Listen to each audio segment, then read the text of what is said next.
What's up guys, Jarv here back on Planet Destiny. Today is Friday, which means Xur, this guy, is back. And as you can see, we are on Nessus once again this week. He's no longer on the barge though. You'll find him over in one of these trees up in the Watcher's grave.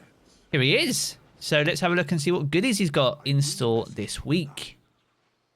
Alright, a bit of a mixed bag it seems. We'll start off here as we always do. So this contains a new exotic. So if you have any remaining to be collected, it will provide a guaranteed for any that you're missing. If you have a full collection though, then it will provide a random piece of exotic armor instead. So if you're seeking out better stat rolls, then it could have a chance of dropping a higher stat for you.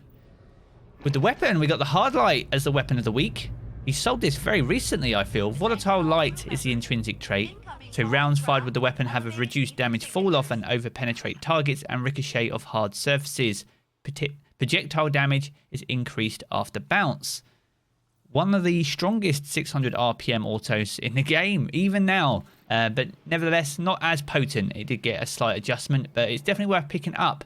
It makes match game an absolute breeze as it can rotate between all the elements. Definitely one to have in your collection if you don't have it, guys. So be sure to come grab this from Xur if you don't have it. Hunters then, we got the young AHAMKARA'S spine with the solar affinity, which you can change as you guys are aware. 64 is the stat. We've got mobility, recovery, and strength as the weighted stats. And the armor's perk is Wish Dragon Teeth. So it increases trip mine duration and blast radius. Ability damage grants trip mine grenade energy too. Might be worth running with this with Atheon. I mean, Celestial Nighthawk is definitely the play there, but trip mines do insane damage to Atheon. So something to experiment with. They may get seen a little bit more with the adjustments to stasis too, with trip mines in Crucible and things like that. So not the worst stat roll. Strength is actually quite useful for things like this. So be sure to come pick this up if you don't have this in your collection already. Crest of Alpha LUPI. So we've got the Solar Affinity, 62 stat, fairly even, heavily weighted there on strength in the end. Survival well, so it generates additional orbs of power from supers and a healing pulse when the barricade is activated.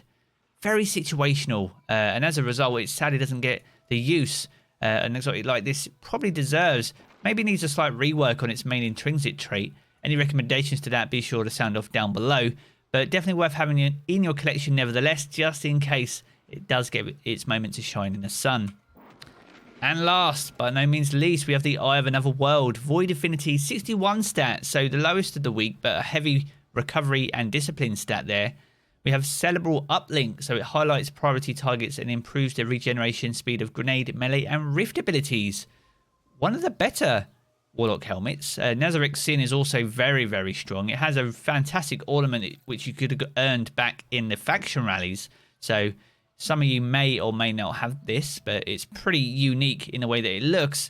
And the stat roll isn't too bad, so it's definitely worth picking up if you haven't got this for your Warlock. So there we go, that's a quick roundup of Xur for this week. I'll be back on my personal channel with a full Trials breakdown, so keep those peepers peeled for that. If you've enjoyed this video though, be sure to leave a comment and rating down below, and subscribe for more Destiny 2 content. I'm going to jump back into the game as always guys, and I will catch you all again very soon.